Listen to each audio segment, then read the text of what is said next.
Grand-père, n'y va pas. Monte dans ta voiture et pars. Ne dis rien à personne. Mon petit-fils de 8 ans criait, terrifié. Quand je lui demandai ce qui se passait, il murmura « Maman et papa sont très méchants ». 5 minutes plus tard, ma fille avait appelé 37 fois. Je pressentais déjà pourquoi. Alors je mis mon plan à exécution. Je suis heureux que vous soyez là. Suivez mon histoire jusqu'au bout et écrivez en commentaire la ville d'où vous me regardez, pour que je voie jusqu'où mon récit a voyagé. Je m'appelle Henri. À 66 ans, je pensais tout connaître de ma famille. J'avais tort, complètement tort. C'était un jeudi après-midi de fin septembre quand je décidai de surprendre ma fille Amélia par une visite impromptue. Elle habitait à environ 40 minutes, dans un quartier résidentiel parfait, où chaque pelouse semblait sortie d'un magazine. Je voulais voir mes petits-enfants plus souvent, surtout le petit Tommy, 8 ans, et sa sœur Hila, 6 ans. La vie m'avait accaparé depuis le décès de ma femme Martha, 2 ans plus tôt, et je me sentais coupable de ne pas être le grand-père que je rêvais d'être. Le trajet fut agréable. Je m'arrêtai au magasin de jouets et achetai un nouveau puzzle pour Tommy et quelques fournitures d'art pour Hila. Des cadeaux simples, mais je savais qu'il les aimerait. Je fredonnai un vieux morceau de Sinatra à la radio, ravi de ma décision spontanée. Quand j'arrivai chez Amélia, tout semblait normal. Une belle maison coloniale à 2 étages. Volets blancs, jardin impeccablement entretenu, la berline noire d'Albert était dans le garage, et je vis aussi la voiture d'Amélia. Parfait. Je pensais que toute la famille serait là. Je pris les cadeaux sur le siège passager et marchai sur le chemin de pierre jusqu'à la porte.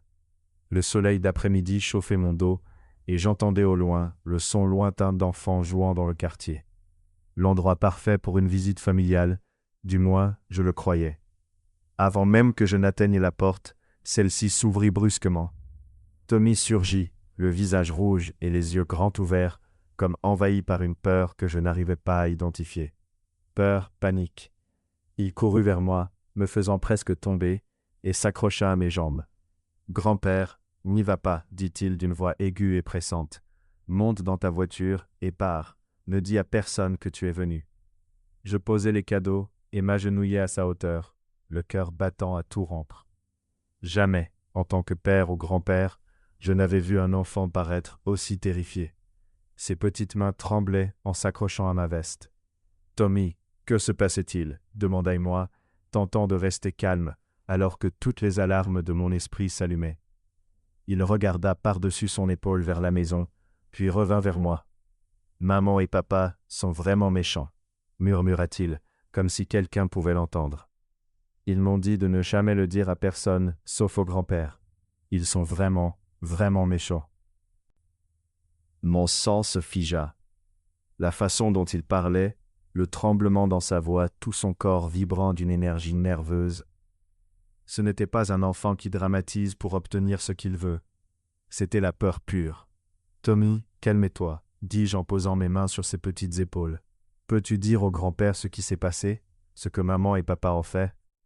Il secoua la tête frénétiquement. « Je ne peux pas le dire. Ils ont dit, si jamais tu le dis à quelqu'un, il arrivera quelque chose de très mauvais. » « Mais grand-père, je ne veux pas que tu y ailles. S'il te plaît, ne va pas là-dedans. » C'est alors que je remarquai Hila dans l'embrasure de la porte. À moitié cachée, mais son petit visage me regardait timidement, comme si elle cherchait du secours. Même de loin, je pouvais voir qu'elle avait pleuré. Ses joues étaient rouges et tachées, et elle avait ce regard vide que prennent les enfants après avoir trop longtemps eu peur. « Salut ma chérie » l'appelai-je doucement. « Viens dire bonjour à papy. » Elle secoua la tête et disparut à nouveau dans la maison. Tommy serra ma veste plus fort. « Elle a peur aussi » murmura-t-il. « On a toujours peur maintenant. » Ces mots me frappèrent comme un coup physique. « Toujours peur ? Que veut-il dire par là ?» J'étais venu dans cette maison des dizaines de fois au fil des ans. Amélia et Albert avaient toujours semblé être des parents aimants. Certes, un peu stricts, mais rien qui ait jamais déclenché d'alerte. Manquait quelque chose d'aussi sérieux. Mes propres petits-enfants vivaient dans la peur. Je me levai lentement, l'esprit en ébullition. Tommy était toujours accroché à moi, tremblant. Je regardai la maison et aperçus un rideau bouger légèrement dans une des fenêtres à l'étage. Quelqu'un nous observait. « Tommy, dis-je avec précaution, toi et Hila, vous allez bien? Quelqu'un vous a fait du mal ?» Il parut confus par la question, ce qui rendit l'instant encore plus douloureux.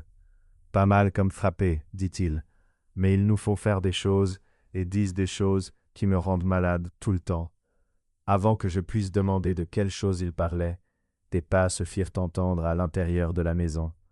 Tommy se figea complètement. « Ils arrivent, chuchota-t-il. Papy, s'il te plaît, pars. S'il te plaît, si jamais ils savent que je t'ai dit quelque chose. » La porte s'ouvrit plus largement, et Albert apparut. Il souriait, mais quelque chose dans ce sourire semblait forcé. Trop éclatant, trop large, comme s'il jouait un rôle plutôt que d'être sincèrement heureux de me voir. « Henry, quelle surprise, dit-il, sa voix débordant d'une excitation un peu trop calculée. On ne vous attendait pas. »« Salut Albert, » répondis-je, la voix neutre, tandis que Tommy lâchait lentement ma veste et reculait. J'observais mon petit-fils se transformer sous mes yeux. L'enfant terrifié, désespéré, avait disparu, remplacé par une version silencieuse et presque robotique de lui-même. « Tommy, pourquoi ne vas-tu pas te laver pour le dîner ?» lança Albert, maintenant son sourire artificiel. « Oui, papa, » répondit Tommy d'une voix plate, dénuée d'émotion, qui me glaça le sang. Il traversa la maison sans me jeter un seul regard en arrière, les épaules affaissées, trop lourdes pour un enfant de 8 ans. « Les enfants, tu sais comment ils sont, » dit Albert en riant, un rire qui n'atteignait pas ses yeux, toujours à s'inquiéter pour rien. « Allez, entre, Henry. Amelia sera ravie de te voir. » Mais en regardant le visage d'Albert, ce sourire immuable malgré la transformation rapide de Tommy, je compris avec certitude que mon petit-fils ne s'inquiétait pas pour rien. Il se passait quelque chose de très, très grave dans cette maison, et j'étais sur le point de découvrir exactement quoi. Je n'entrais pas. Tous mes instincts, forgés en 66 ans de vie, hurlaient de croire à l'avertissement désespéré de Tommy. À la place, je regardai Albert droit dans les yeux et dis « En fait, je viens de me rappeler que j'ai un rendez-vous que je ne peux pas manquer. Dis à Amelia que je suis passé. » Le masque d'Albert glissa un instant. J'aperçus un éclat de surprise, peut-être même d'agacement, avant que ce sourire plastique ne se replace. « Oh, c'est dommage, dit-il. Elle aurait vraiment aimé te voir. Peut-être la prochaine fois, tu pourrais prévenir avant. » La suggestion ressemblait plus à une menace qu'à une politesse. Je hochai la tête, ramassai les cadeaux tombés et me dirigeai vers ma voiture, les pas mesurés. Je sentais le regard d'Albert me transpercer le dos à chaque pas. Alors que je m'éloignais en voiture, je jetai un coup d'œil dans le rétroviseur et le vis encore, immobile dans l'encadrement de la porte, me regardant partir. Il resta là jusqu'à ce que je tourne le coin et disparaisse de sa vue. Mes mains tremblaient en serrant le volant. En tant que père depuis tant d'années, j'avais développé un instinct assez sûr pour détecter quand quelque chose n'allait pas chez un enfant. Ce que j'avais lu dans les yeux de Tommy n'était ni un caprice d'enfant, ni une simple rébellion. C'était la peur pure, la peur d'un enfant envers ses propres parents. Je me garai dans un parking à environ 6 pâtés de maison et restai là, tentant de comprendre ce qui venait de se passer. Mon téléphone était sur le siège passager. Je le regardais longuement avant de prendre une décision. Si quelque chose n'allait vraiment pas, il fallait que je comprenne mieux la situation avant d'agir. S'introduire sans savoir pourrait aggraver les choses pour Tommy et Hila. C'est alors que mon téléphone se mit à sonner. L'écran affichait le nom d'Amelia. Je laissai passer l'appel vers la messagerie vocale. 30 secondes plus tard, il sonna de nouveau. Amelia encore. Je ne répondis pas. Puis encore et encore. Au 5e appel, je compris qu'Albert lui avait parlé de ma visite. Mais la fréquence désespérée de ses appels me disait autre chose. Ce n'était plus une simple vérification. C'était de la panique. Je décidai de me rendre dans un café proche, un endroit où je pourrais réfléchir tout en gardant un œil sur la situation. En commandant un café noir et en trouvant un coin tranquille, mon téléphone ne cessait de vibrer. Appel après appel, tous d'Amélia.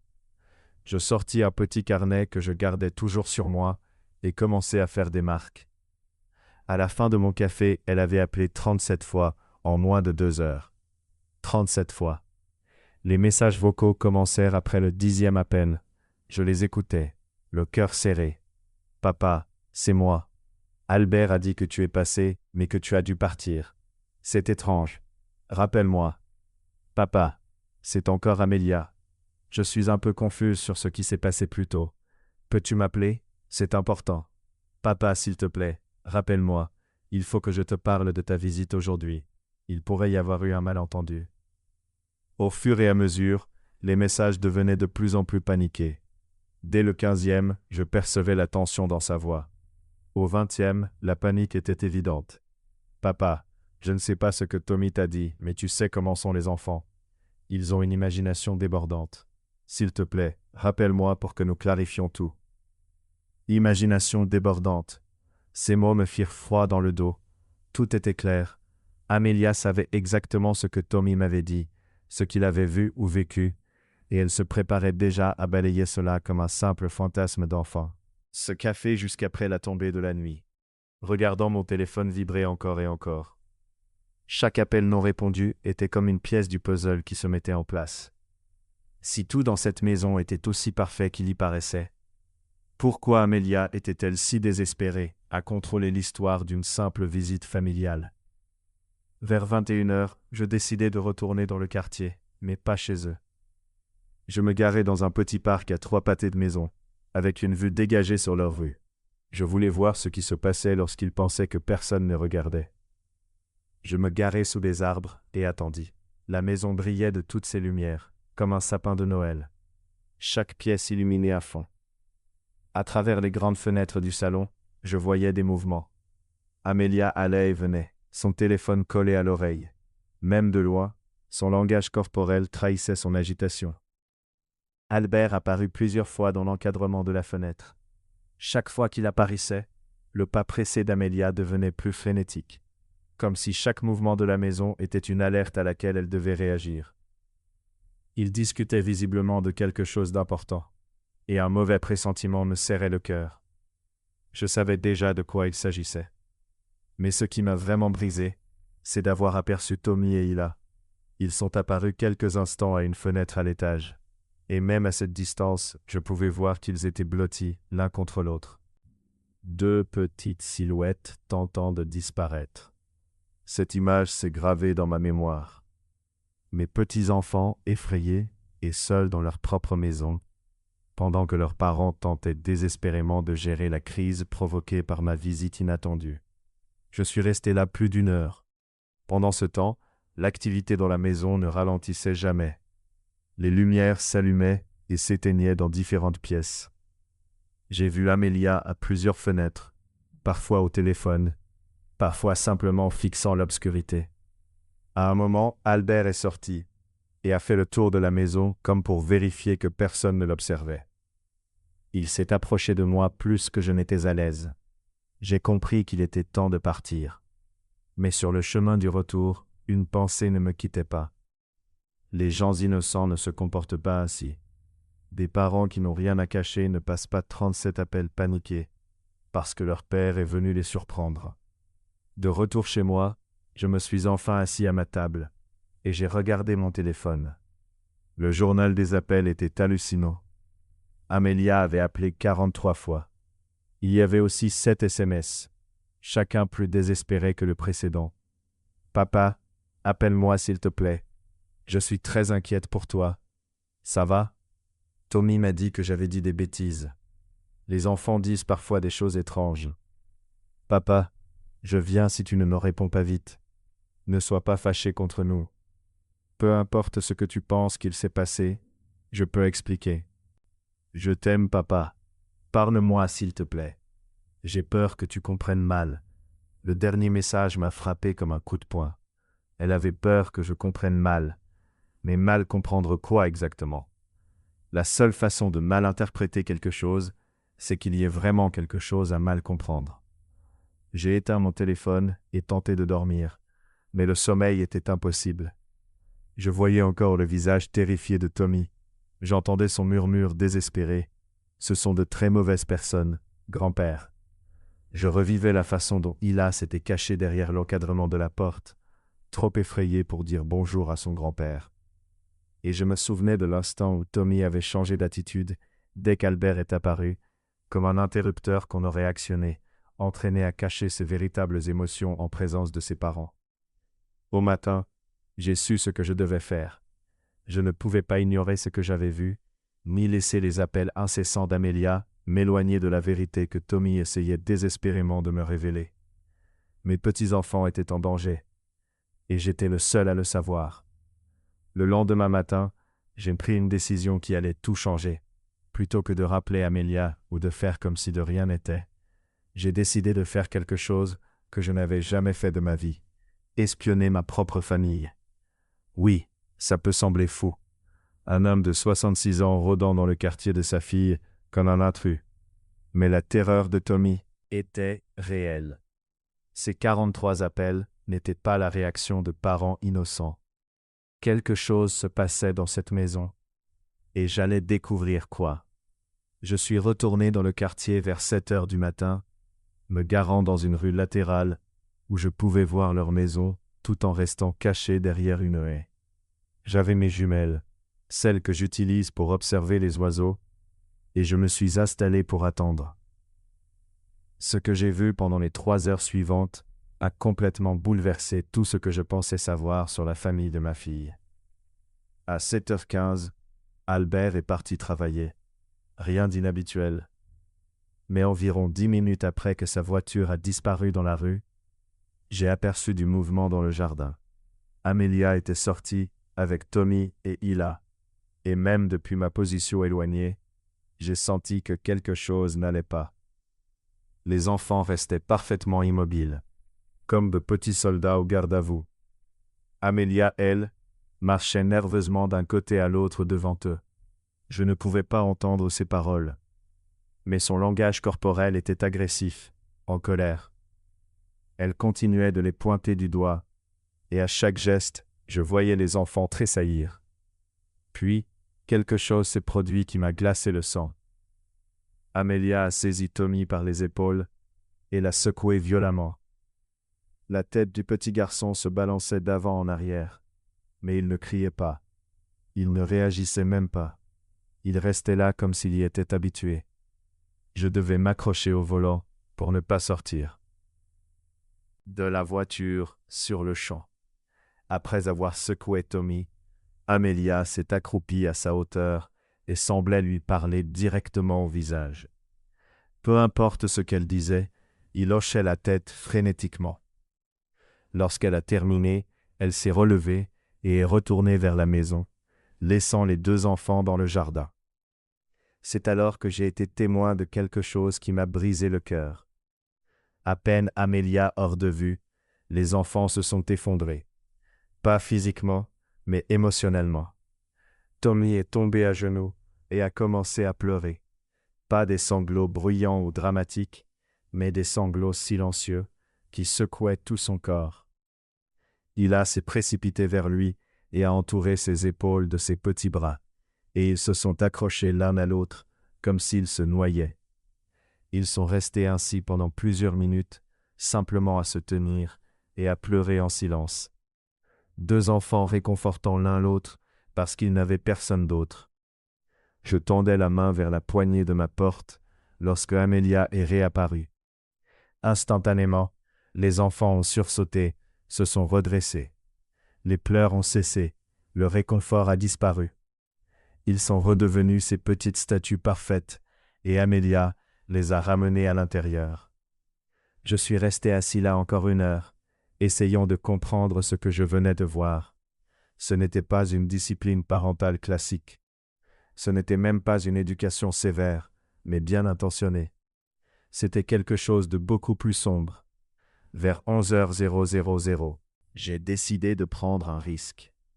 Je suis allé à l'école primaire du quartier et ai demandé à parler au directeur. J'avais déjà été bénévole à plusieurs reprises, donc Madame Patterson me connaissait comme le grand-père de Tommy. Je suis un peu inquiet pour mon petit-fils, lui ai-je dit, en essayant de rester naturel. Avez-vous remarqué quelque chose de différent récemment? Des changements dans son comportement ou son attitude? L'expression de Madame Patterson est immédiatement devenue grave. Elle m'a invité dans son bureau et a fermé la porte. « Monsieur Henderson, je suis contente que vous posiez la question, » a-t-elle dit. Tommy a montré des changements préoccupants cette année scolaire. Il est devenu très renfermé, très anxieux.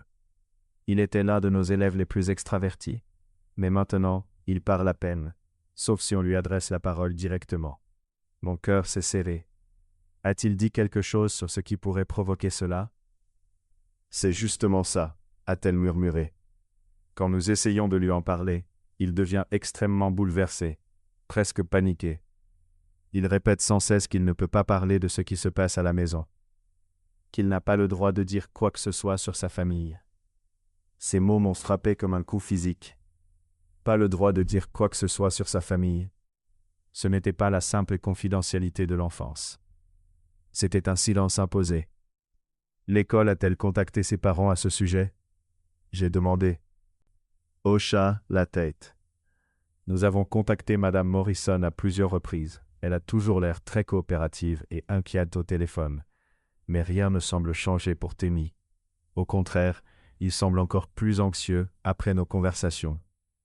Je remerciai Madame Patterson et quittai l'école, le cœur lourd, mes pires craintes confirmées.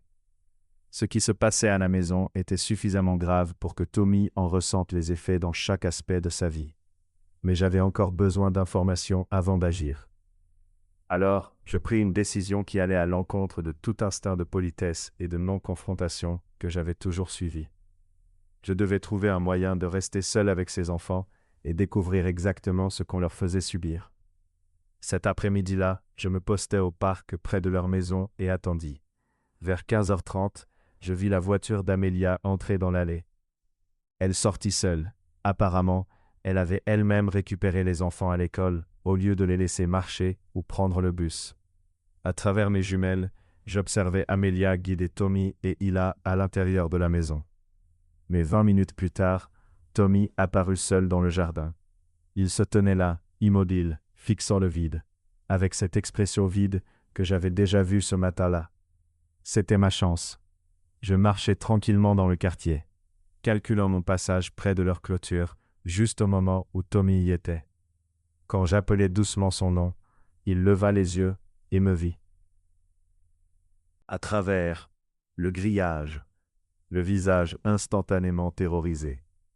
Il regarda la maison, puis moi, les yeux écarquillés par la panique. « Tommy, ça va aller, chuchotai-je. Grand-papa veut juste s'assurer que tu es en sécurité. » Il s'approcha lentement de la clôture, comme un petit animal apeuré. Quand il fut assez près, je vis son petit visage gonflé et rouge, comme s'il avait récemment pleuré. « Grand-papa, tu ne peux pas être là, » murmura-t-il. « Si maman te voit, elle va être très très en colère. Tommy, j'ai besoin que tu me dises la vérité. Maman et papa te font-ils du mal? » Il secoua la tête frénétiquement. « Ils ne nous frappent pas. Mais grand-papa, » sa voix se brisa. « Ils nous font pratiquer. Pratiquer quoi, mon chéri? Pratiquer d'être heureux. Pratiquer de dire les bonnes choses. Pratiquer de faire semblant de les aimer quand d'autres personnes sont là. Manipulation psychologique systématique. » Amelia et Albert entraînaient leurs enfants à devenir de petits acteurs parfaits, à simuler le bonheur et l'amour pour le monde extérieur, tout en vivant dans la peur constante à la maison. « Tommy, écoute-moi très attentivement, » dis-je, gardant ma voix calme malgré la rage qui bouillonnait en moi. « Toi et Hila n'aurez plus jamais à pratiquer. Grand-papa va s'assurer que ça n'arrive plus. » Il me regarda, l'espoir et la peur mêlés dans ses yeux d'enfant de 8 ans. « Tu promets, grand-papa? Tu promets qu'ils ne peuvent plus nous faire semblant? » « Je promets, mon chéri. Mais j'ai besoin que tu fasses quelque chose pour moi. Peux-tu être courageux encore un tout petit peu? pendant que grand-papa trouve comment vous aider. Il hocha la tête, les larmes coulant sur son visage. Alors que je m'éloignais de cette clôture, je sus que ma vie venait de changer à jamais. Je n'étais plus simplement Henry Anderson, retraité vendeur d'assurance. J'étais maintenant un homme en mission pour sauver ces petits-enfants de quelque chose de bien plus terrible que tout ce que j'avais pu imaginer. Et j'allais m'assurer qu'Amelia et Albert ne puissent jamais faire de mal à ces enfants à nouveau. Cette nuit-là, je n'ai pas fermé l'œil. Je suis resté assis à ma table de cuisine, un bloc-notes jaune devant moi, en train de noter tout ce que je savais et tout ce que je devais faire. À 66 ans, jamais je n'aurais imaginé être en train de planifier ce qui ressemblait à une véritable mission de sauvetage pour mes propres petits-enfants. Mais c'était exactement ce que c'était devenu. La première chose que j'ai faite, c'est retranscrire mot pour mot tout ce que Tommy m'avait raconté, tant que c'était encore frais dans ma mémoire. Apprends à être heureux, apprends à dire les bonnes choses, apprends à faire semblant de nous aimer quand d'autres personnes sont là. Écrire ces mots m'a donné la nausée, mais je savais que chaque détail serait crucial si je voulais que ça fonctionne. J'avais passé 38 ans dans l'assurance, et j'avais appris une chose ou deux sur la documentation et la constitution d'un dossier. Pour protéger Tommy et Hila, je ne pouvais pas me contenter de la parole d'un garçon de 8 ans, et j'avais besoin d'un plan pour garder les enfants en sécurité pendant que je les recueillais. Le lendemain matin, j'ai passé mon premier appel à mon avocat, David Chen. Je le connaissais depuis 15 ans. Il s'était occupé de la succession de Martha et d'autres affaires juridiques au fil des années. C'était aussi l'une des rares personnes en qui j'avais une confiance totale. « David, j'ai besoin de ton aide pour quelque chose, et il faut que ce soit strictement confidentiel pour l'instant, lui ai-je dit. »« Bien sûr, Henry. Que se passait-il » Je lui ai exposé les grandes lignes de ce que j'avais découvert, en laissant de côté certains détails plus émotionnels, mais en couvrant tous les points essentiels. Un long silence suivit. « Henry, ce sont des accusations très graves, dit-il enfin. Si ce que tu me racontes est vrai, nous parlons de maltraitance psychologique et de manipulation de mineurs. Mais il faut être très prudent. Si nous allons trop vite ou faisons un faux pas, cela pourrait aggraver la situation pour les enfants. »« C'est exactement ce dont j'avais peur, » répondis-je. « Que recommandais-tu » demandai-je. « D'abord, il faut tout documenter, chaque interaction, chaque observation, chaque conversation. Ensuite, établir un schéma de comportement, pas seulement des incidents isolés. Et enfin, s'assurer que nous avons un plan alternatif pour le logement des enfants avant de faire quoi que ce soit officiellement. » David m'a expliqué le processus légal pour demander une garde d'urgence. C'était plus compliqué que je ne l'avais imaginé, mais pas impossible. Le point clé, prouver que les enfants étaient en danger psychologique immédiat. La bonne nouvelle, c'est qu'en tant que grand-père, tu serais sérieusement pris en considération pour la garde si nous pouvons démontrer que les parents sont inaptes, expliqua David. La mauvaise nouvelle, c'est que la maltraitance psychologique est plus difficile à prouver que la maltraitance physique. Nous devons être extrêmement minutieux. Après avoir raccroché, j'ai passé mon deuxième appel important. Ma voisine Carol Winters avait été assistante sociale pendant 30 ans avant de prendre sa retraite. Si quelqu'un savait comment gérer correctement une situation comme celle-ci, c'était bien elle. « Carol, je dois te demander quelque chose en toute confiance, » dis-je quand elle répondit. « Si tu suspectais qu'un enfant était victime de maltraitance psychologique, quelle serait la meilleure manière de l'aider ?» J'ai immédiatement entendu la préoccupation dans sa voix. « Henry, tout va bien ?» Je lui ai donné un aperçu général de la situation. Carol écouta sans interrompre, et quand j'eus fini, elle resta silencieuse un long moment. « Henry, ce que tu décris ressemble à une forme de maltraitance émotionnelle, appelée contrôle coercitif. » Elle a dit, c'est lorsque quelqu'un utilise des tactiques psychologiques pour contrôler et manipuler les autres, en particulier les enfants. C'est très sérieux et cela peut provoquer des blessures psychologiques durables. Quel est le meilleur moyen d'aider les enfants ? La chose la plus importante est de leur montrer qu'ils ont une personne de confiance vers qui se tourner. Les enfants dans ces situations se sentent souvent totalement seuls et impuissants. Ils ont besoin de savoir que quelqu'un voit ce qui se passe et que quelqu'un va les protéger. Carole a accepté de m'aider à documenter ce que j'avais observé et d'être disponible comme témoin professionnel si nécessaire. Elle m'a aussi donné des conseils sur la façon d'interagir avec Tommy et Hila pour qu'ils se sentent en sécurité, sans les mettre davantage en danger. Ne leur demandez pas de raconter ce qu'ils ont peur de dire. Elle a conseillé de leur montrer simplement que vous les voyez, que vous les aimez et que vous cherchez des moyens de les aider. Ce simple savoir peut avoir un effet incroyablement puissant sur un enfant qui se sent piégé. Au cours de la semaine suivante, j'ai établi une routine. Chaque jour, je trouvais une raison d'être dans le quartier. Parfois, je me garais au café à 3 rues de là et marchais devant leur maison. Parfois, je m'asseyais dans le parc et observais à distance. Je faisais attention à ne jamais être trop visible. Mais je voulais étudier les habitudes et les comportements de la famille. Ce que j'ai vu a confirmé mes pires craintes. Les enfants étaient comme deux personnes différentes, selon que leurs parents les regardaient ou non. Quand Amelia ou Albert étaient présents, Tommy et Hila étaient de parfaits petits anges silencieux, obéissants, presque étrangement parfaits. Mais dans les rares moments où ils pensaient que personne ne les regardait, ils redevenaient eux-mêmes, des enfants effrayés et tristes, qui se serraient l'un contre l'autre pour se réconforter. J'ai aussi commencé à remarquer des détails que j'avais manqués auparavant. La façon dont la voix d'Amelia changeait lorsqu'elle parlait aux enfants, par rapport à quand elle s'adressait à d'autres adultes. La manière dont Albert se positionnait pour bloquer la vue des enfants pendant les conversations. La façon dont les deux enfants cherchaient immédiatement l'approbation de leurs parents, avant même de répondre à des questions simples comme « Comment s'est passée l'école aujourd'hui ?» Mais le moment le plus déchirant que j'ai observé a eu lieu lors d'un barbecue dans le quartier, juste à côté. Je m'étais placé pour voir le jardin, et j'ai regardé Tommy et Hila jouer devant les voisins. Ils souriaient au bon moment, riaient quand il fallait, et jouaient parfaitement le rôle d'enfants heureux. Mais dès que les voisins ne les regardaient pas directement, leur visage devenait complètement vide, comme des acteurs retirant leur masque entre deux scènes. Après 2 semaines d'observation, j'avais suffisamment de preuves pour avoir la nausée.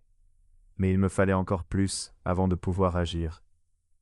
C'est alors que j'ai décidé de prendre un risque plus grand, commencer à apparaître là où je savais que la famille serait l'épicerie, la bibliothèque, les événements scolaires. Je voulais redevenir une présence régulière dans leur vie. Mais surtout, je voulais que Tommy et Hila me voient et sachent que leur grand-père veillait sur eux. La première fois que je suis apparu au match de football de Tommy, Amelia a eu l'air de voir un fantôme. Elle est venue vers moi avec ce sourire forcé que je commençais à reconnaître. « Papa, quelle surprise! Je ne savais pas que tu venais au match de Tommy. »« Eh bien, je suis son grand-père, » ai-je dit avec gentillesse. « Je veux le soutenir. » Je voyais les rouages tourner dans sa tête. Elle ne pouvait pas contester ma présence sans passer pour la mauvaise devant les autres parents. Mais il était clair qu'elle ne voulait pas que je sois là. « Bien sûr, » dit-elle, « c'est juste que tu nous préviens d'habitude quand tu comptes venir. » J'essaierai de m'en souvenir, ai-je répondu, m'installant dans ma chaise de jardin, laissant entendre que je n'avais pas l'intention de partir. Pendant le match, j'ai observé Amelia comme un faucon. Chaque fois que Tommy faisait une erreur, manquait une passe ou était mal placé, je voyais son visage se crisper de colère. Mais dès que les autres parents regardaient, elle affichait un sourire encourageant. « Super essai, mon chéri !» criait-elle d'une voix qui semblait chaleureuse, mais avec une pointe de dureté qui me donnait des frissons. Précipité vers moi, et pendant un instant, son visage s'est illuminé d'un vrai bonheur. Mais quand il a jeté un coup d'œil à sa mère, cette lumière s'est aussitôt éteinte. « Salut, papy !» murmura-t-il. « Je ne savais pas que tu venais. Je voulais te voir jouer. » Je lui ai répondu. « Tu as été formidable sur le terrain. » Avant que Tommy ne puisse réagir, Amelia était à nos côtés. « Dis merci à papy, Tommy. Et ensuite, il faut qu'on y aille. »« Merci, papy, » dit Tommy, obéissant, mais ses yeux me racontaient une toute autre histoire. Alors qu'il s'éloignait, j'entendis Amelia dire à Albert, « On devra parler quand on rentrera à la maison. » Je savais que cette conversation ne serait agréable pour personne, surtout pas pour Tommy. Mais je savais aussi que mon plan fonctionnait. Ma simple présence les rendait nerveux, leur donnant l'impression d'être observés. Bien, ils devraient se sentir nerveux, parce que je les observais et je me rapprochais chaque jour un peu plus de mon objectif, protéger ces enfants et les éloigner d'eux, définitivement. 3 semaines après le début de mon enquête, j'avais déjà assez de preuves pour éveiller de sérieuses inquiétudes. Mais il me fallait quelque chose de plus concret, quelque chose qui obligerait Amelia et Albert à montrer leur vrai visage, de manière irréfutable. C'est là qu'une idée est née, une idée qui pouvait me donner tout ce dont j'avais besoin, ou me mettre en sérieux danger au sein de ma propre famille. J'allais créer une situation où ils ne pourraient plus maintenir leur façade de parents parfaits. L'opportunité s'est présentée lorsque j'ai surpris Amelia au supermarché, en train de parler avec une autre mère de tout le stress qu'elle subissait pour organiser le prochain anniversaire de Tommy, ses 9 ans. Elle ne cessait de répéter à quel point tout devait être parfait, combien il était important pour Tommy de garder des souvenirs merveilleux de son enfance. L'ironie m'a presque fait crier, mais elle m'a aussi donné une idée. Ce soir-là, j'ai appelé Amelia. Pour la première fois depuis des semaines, c'était moi qui prenais l'initiative. « Salut ma chérie », dis-je, forçant la chaleur dans ma voix. Je pensais à l'anniversaire de Tommy, et j'aimerais beaucoup aider pour la fête. Peut-être que je pourrais l'organiser chez moi. J'ai ce grand jardin, et je sais combien les enfants adorent la balançoire que Martha et moi avons installée. Un long silence. Je pouvais presque entendre Amelia peser le pour et le contre de ma proposition. « Oh papa, c'est très gentil à toi », finit-elle par dire, mais sa voix était tendue. « Mais nous avons déjà tout prévu. La fête aura lieu chez nous. Alors laisse-moi aider à l'organisation. Je pourrais m'occuper de la décoration, ou peut-être organiser des jeux pour les enfants. Ce serait tellement important pour moi d'être impliqué. » Un autre silence. « Je vais en parler à Albert et je te rappelle. » Je savais qu'elle allait accepter. L'offre du grand-père de leurs enfants, sans soulever de questions, surtout depuis que je m'étais rendu si visible dans leur vie récemment. Mais je savais aussi qu'ils voudraient contrôler chaque aspect de ma participation. Et comme prévu, elle me rappela le lendemain avec une liste de tâches très spécifiques. Je pouvais apporter les ballons, installer les tables et les chaises, et même m'occuper de la photographie, puisque j'avais toujours été doué avec mon appareil. Mais je n'étais pas autorisé à planifier des activités, à interagir avec les autres parents sans supervision, et surtout pas à offrir le cadeau de Tommy devant les autres enfants. Cette dernière restriction m'a tout révélé. Ils avaient peur de ce que je pourrais dire ou faire si j'avais l'attention de Tommy sous le regard des autres. La fête était prévue pour le samedi après-midi suivant. J'avais passé la semaine à préparer les choses, mais pas du tout comme Amelia l'imaginait. J'avais arrangé pour que Carol Winters passe par hasard avec son chien devant la maison pendant la fête. J'avais informé David Chen du moment exact et du lieu, au cas où quelque chose tournerait mal et que j'aurais besoin d'un soutien légal immédiat. Et j'avais préparé un cadeau pour Tommy, un cadeau que je savais capable de provoquer exactement la réaction que j'espérais. Le samedi arriva, gris et frais, mais assez sec pour organiser la fête en plein air. Je suis arrivé 1 heure en avance, comme demandé, ma voiture remplie de ballons, et mon appareil photo professionnel autour du cou. Amelia et Albert étaient déjà dans leur rôle, s'affairant dans le jardin pour que tout soit parfait. « Papa, merci infiniment de venir nous aider, » dit Amelia en me serrant dans ses bras d'une manière si artificielle que je l'ai immédiatement senti. Les enfants sont tellement contents que leur grand-père soit là pour toute la fête. Mais en regardant autour de moi, je ne vis aucun enfant excité. Tommy était assis sur les marches à l'arrière, habillé de vêtements neufs mais inconfortables, fixant ses mains. Ila était à côté de lui, dans une robe froufroutante qui aurait été plus adaptée à un mariage qu'à un anniversaire d'enfant. Aucun d'eux ne semblait heureux ou excité. Ils avaient l'air de se préparer à un véritable supplice. « Salut mon grand garçon », dis-je en m'approchant de Tommy. « Alors, ça fait quoi d'avoir 9 ans ?» Il leva les yeux vers moi, et pendant un instant, j'ai vu un éclair d'émotion authentique dans son regard. Du soulagement, peut-être même de l'espoir. Mais Amelia était là, interrompant le moment. « Tommy, que dis-tu à ton grand-père » demanda-t-elle. « Merci d'être venu à ma fête, grand-père » répondit-il d'une voix plate et répétée, qui me fit mal au cœur. Lorsque les autres familles commencèrent à arriver, je regardais Amelia et Albert se transformer en hôtes parfaits. Ils saluaient chaque famille avec enthousiasme, complimentaient les enfants sur leurs vêtements, s'assuraient que chacun se sente bienvenu, et dirigeaient Tommy et Hila comme des metteurs en scène, guidant des acteurs sur scène.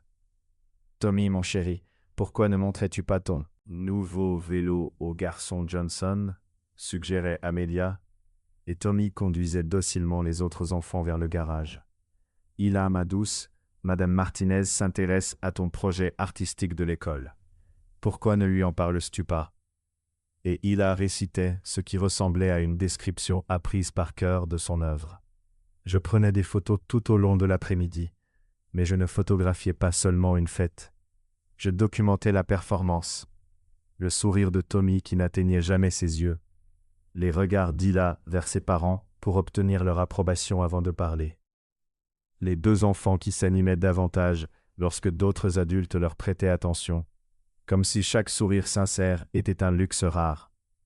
Mais je gardais surtout un œil sur Amelia et Albert, attendant le moment où leur masque tomberait. Ce moment arriva lorsque Tommy devait ouvrir ses cadeaux. Tous les enfants s'étaient rassemblés en cercle sur l'herbe, et la pile de cadeaux soigneusement emballés trônait au centre. Tommy fut placé à l'avant, flanqué par Amelia et Albert comme deux gardes du corps. Je pris place pour tout voir clairement et commençai à photographier. Tommy ouvrait chaque cadeau avec une politesse forcée, remerciant chaque enfant et leurs parents, mais la tension sur son visage était évidente. Ce n'était pas un enfant en train de profiter de ses cadeaux d'anniversaire. C'était un enfant jouant le rôle du fils reconnaissant. Puis il arriva à mon cadeau, avec soin, dans du papier bleu vif, sa couleur préférée, bien que je doute que ses parents s'en souviennent. Lorsqu'il déchira le papier, il révéla une simple boîte en bois, avec son nom gravé sur le couvercle. Le visage de Tommy s'illumina d'une émotion véritable, la première que je voyais sur lui de toute la journée. « Grand-père, c'est toi qui as fait ça ?» « Oui, répondis-je. Ouvre-le. » À l'intérieur de la boîte se trouvait une collection d'objets que j'avais conservés depuis l'enfance de Tommy, des photos de lui bébé, avec Martha et moi, une petite voiture en jouet avec laquelle il jouait lors de ses visites, un dessin qu'il avait fait pour nous à l'âge de 4 ans, et tout en bas, une lettre que je lui avais écrite pour lui dire combien j'étais fier d'être son grand-père et combien je l'aimais. Pendant un instant, Tommy oublia où il se trouvait. Il sortit chaque objet avec émerveillement, examinant les photos, tenant la petite voiture comme si elle était en or. Quand il trouva la lettre, il leva les yeux vers moi, les larmes aux yeux. « Grand-père, c'est le meilleur cadeau du monde, » dit-il, et sa voix était enfin naturelle pour la première fois de la journée. C'est alors qu'Amelia éclata. « Tommy, ça suffit, » dit-elle sèchement. « Tu as d'autres cadeaux à ouvrir. » Mais Tommy ne l'entendait pas. Il était trop absorbé par sa lecture, les lèvres bougeant silencieusement pour suivre les mots. « Tommy !» cria Albert, sa voix portant un avertissement qui fit lever plusieurs autres parents. Tommy leva enfin les yeux de la lettre, et je vis quelque chose de magnifique se produire. Pendant un instant, il n'était plus cet enfant effrayé et obéissant qu'ils avaient dressé. Il était simplement un garçon de 9 ans, découvrant quelque chose qui signifiait tout pour lui. « Maman, papa, regardez ce que grand-père a fait pour moi, » dit-il, brandissant la boîte. « Il a gardé toutes ces choses depuis que j'étais petit. »« C'est très gentil, mon chéri, » répondit Amelia entre ses dents serrées. « Mais il faut qu'on finisse d'ouvrir les cadeaux pour pouvoir manger le gâteau. »« Mais maman, regarde cette photo, » insista Tommy, lui montrant un cliché où il était assis sur les genoux de Martha. « C'est bien, grand-mère Martha. Grand-père dit qu'elle m'aimait beaucoup. » J'observai le visage d'Amelia avec attention, et je vis l'instant précis où son contrôle commença à vaciller. Son sourire devint crispé, sa mâchoire se serra, et ses yeux lancèrent une lueur dangereusement proche de la colère. « Tommy, Range ça tout de suite, dit-elle. Et cette fois sa voix claqua comme un fouet, attirant le regard de plusieurs enfants autour. Mais maman, j'ai dit range. Tommy recula comme s'il venait de recevoir une gifle. La joie disparut de son visage en un instant, remplacée par cette expression familière de peur. Il remit précipitamment tout dans la boîte, ferma le couvercle, les mains tremblantes. « Je suis désolé, maman, » murmura-t-il. Observait, maintenant, visiblement mal à l'aise devant ce qu'il venait de voir. Madame Martinez semblait particulièrement inquiète, jetant des regards entre le visage terrorisé de Tommy et l'expression furieuse d'Amelia. Albert intervint rapidement, tentant de sauver la situation. « Désolé pour ça, tout le monde. Les anniversaires peuvent être un peu stressants pour les enfants.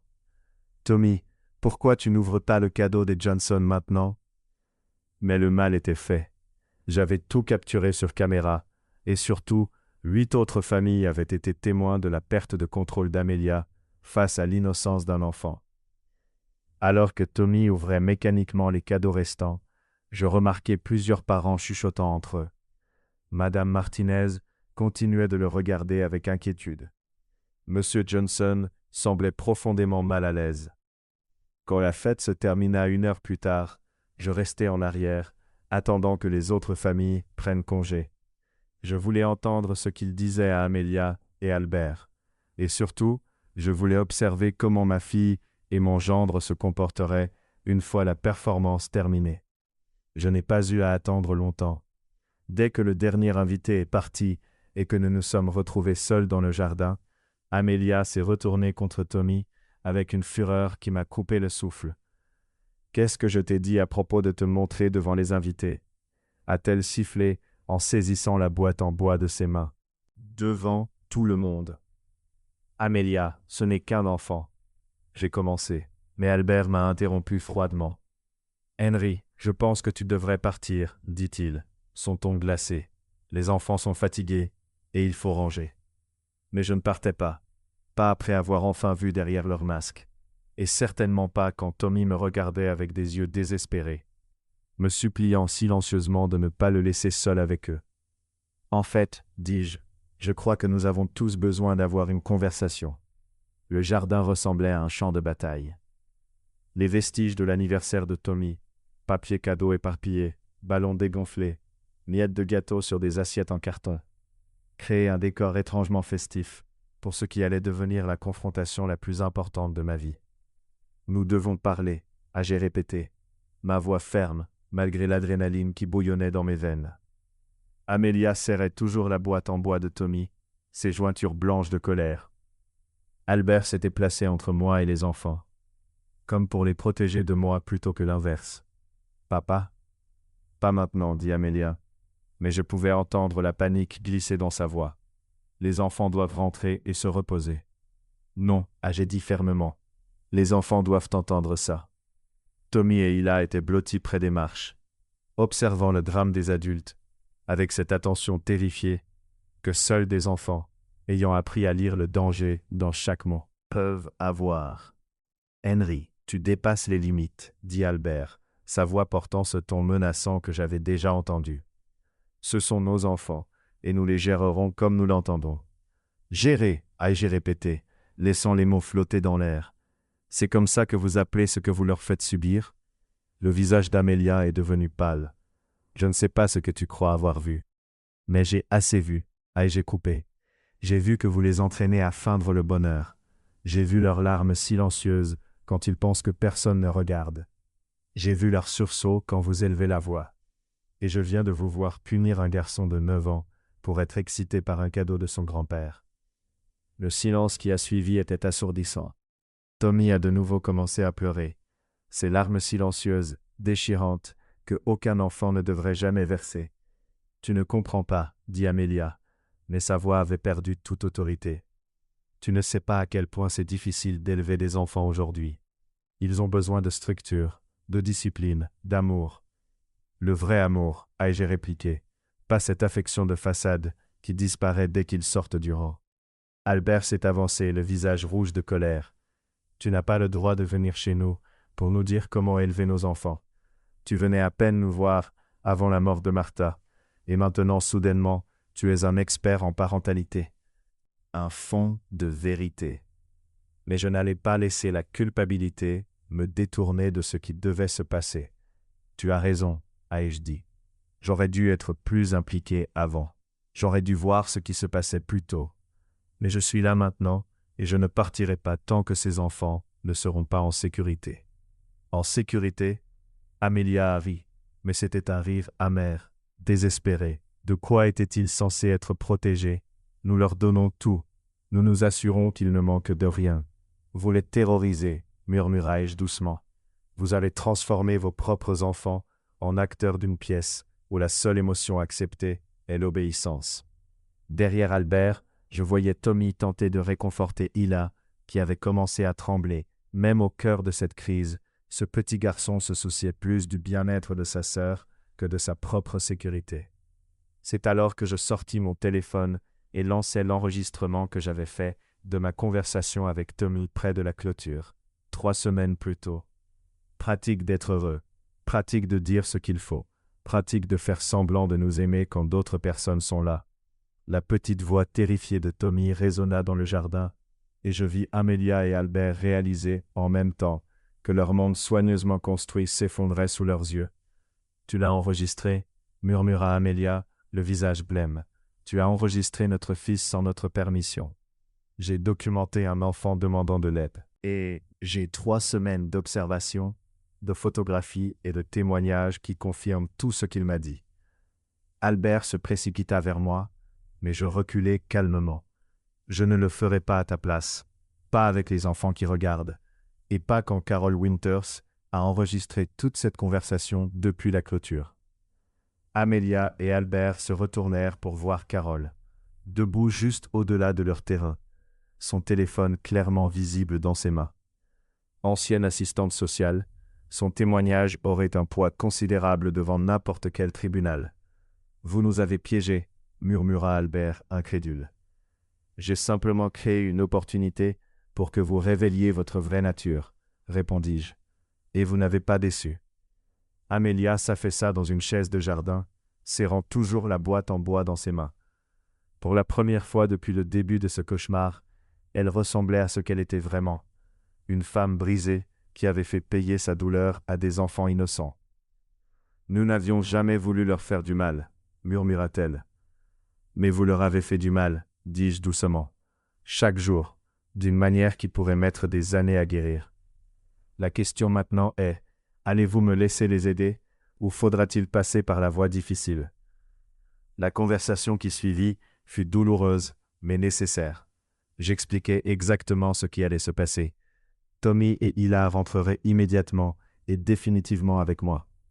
David Chen avait déjà déposé les papiers de garde d'urgence et les documents de Carol, en tant que signalante obligatoire, garantiraient un traitement rapide. Amelia et Albert pouvaient se battre s'ils le voulaient, mais avec les preuves et les témoins que j'avais réunis, ils ne gagneraient pas. Plus important encore, tout combat ne ferait que replonger les enfants dans un traumatisme supplémentaire. « Il y a des enfants, » dit Amelia, mais sa voix était vide. « Non, » dis-je fermement. « Vous avez renoncé au droit de les appeler ainsi le jour où vous avez décidé de les traiter comme des objets plutôt que comme des êtres humains. » Quand Tommy et Hila commencèrent à faire leurs valises, je fus surpris de voir combien peu de choses ils voulaient emporter. Quelques vêtements, quelques livres, et la boîte en bois que j'avais donnée à Tommy. C'était tout. Tout le reste dans cette belle maison n'avait aucune valeur sentimentale pour eux, car tout faisait partie de la performance. Alors que nous chargions leurs petites affaires dans ma voiture, Tommy leva les yeux vers moi, avec un regard bien trop mature pour ses 9 ans. « Grand-père, est-ce qu'on ne revient vraiment pas ? » « Pas à moins que tu ne le veuilles, » lui répondis-je. « Et seulement si jamais c'est sûr pour toi de le vouloir. » Hila glissa sa petite main dans la mienne. « Est-ce qu'on devra pratiquer d'être heureux chez toi ? » La question me brisa le cœur une nouvelle fois. « Ma chérie, chez grand-père, tu n'as jamais à faire semblant. Triste, si tu as peur, tu peux me le dire. Si tu es heureux, ce sera un vrai bonheur, pas quelque chose que tu dois jouer. 6 mois plus tard, J'étais assis dans mon jardin, regardant Tommy et Hila jouer sur la balançoire que Martha et moi avions installée il y a des années pour des visites qui, trop souvent, n'avaient jamais eu lieu. Ils riaient, vraiment riaient, pas ce rire mesuré et prudent qu'ils avaient appris à simuler. Tommy avait recommencé à s'exprimer à l'école. Son professeur m'a raconté qu'il avait levé la main la semaine dernière pour contredire quelque chose qu'elle avait dit, avec respect, mais avec assurance. Pour la plupart des parents, cela pourrait sembler inquiétant. Pour moi, c'était un miracle. Cela signifiait qu'il comprenait que ses pensées et ses opinions avaient de la valeur. Hila, elle, avait commencé à dessiner des images de notre maison. Toujours avec nous trois dans le jardin, toujours avec de grands sourires sur nos visages. Mais plus important encore, elle dessinait maintenant des dragons, des monstres, des mondes imaginaires. Sa créativité était enfin libre de s'épanouir. Les procédures judiciaires avaient été rapides et décisives. Amelia et Albert devaient suivre une thérapie intensive avant même de pouvoir demander une visite supervisée. Et honnêtement, je n'étais pas sûr qu'ils le feraient un jour. La dernière fois que j'avais eu des nouvelles, ils divorçaient, chacun accusant l'autre de la perte de leurs enfants. Je les plains un peu. En réalité, ils avaient été tellement obsédés par l'apparence d'une famille parfaite qu'ils avaient oublié comment en être une réellement. Mais ma sympathie avait ses limites. Les enfants qu'ils avaient blessés étaient ma priorité. Ce soir-là, alors que je bordais Tommy, il me posa une question qui me fit comprendre que nous allions enfin dans la bonne direction. « Grand-père, tu crois que je pourrais apprendre à jouer au baseball? Du vrai baseball, pas juste pour faire semblant? » « Je pense que c'est une excellente idée, » répondis-je. « On peut t'inscrire à la ligue locale si tu veux, même si je ne suis pas très doué, surtout si toi non plus. C'est comme ça qu'on s'améliore en essayant, en faisant des erreurs et en apprenant d'elles. » Il resta un moment silencieux, digérant ce concept révolutionnaire. Chez maman et papa, nous n'avions pas le droit à l'erreur. Eh bien, chez grand-père, les erreurs servent à apprendre. Et la seule chose que tu n'as pas le droit de faire, c'est de prétendre être quelqu'un que tu n'es pas. Tommy sourit, l'un de ces vrais sourires qui devenaient de plus en plus fréquents depuis quelques mois. J'aime mieux les règles de grand-père. En éteignant sa lumière et en descendant, je réfléchissais à combien ma vie avait changé depuis cet après-midi de septembre où Tommy m'avait supplié de ne pas entrer chez lui. J'avais perdu une fille d'une certaine façon, mais j'avais gagné quelque chose d'infiniment plus précieux, la chance d'offrir à deux merveilleux enfants l'enfance qu'ils méritaient. Mon téléphone reposait sur le comptoir de la cuisine, silencieux pour une fois. Plus d'appels désespérés d'Amelia, plus de tentatives de manipulation ou de culpabilisation, juste la paix. Je me servis un verre de vin et sortis sur la terrasse arrière. La balançoire grinçait doucement sous la brise du soir, et j'entendais le murmure d'Hila qui s'endormait en chantant à l'étage. Voilà les sons d'un vrai foyer, rempli d'amour véritable et de sécurité réelle. À 66 ans, je pensais que mes jours de parent actif étaient derrière moi. Je m'étais trompé, comme sur tant d'autres choses. Mais parfois, se tromper nous mène exactement là où il faut être. Demain, Tommy aura son premier entraînement de baseball, et Hila commencera des cours de dessin au centre communautaire. Nous construisions une vraie vie ensemble. Pas un spectacle, pas une façade, mais une vie authentique où deux enfants précieux pouvaient enfin apprendre ce que c'est que d'être vraiment aimés et acceptés pour ce qu'ils sont. Et cela valait tous les sacrifices nécessaires pour y parvenir.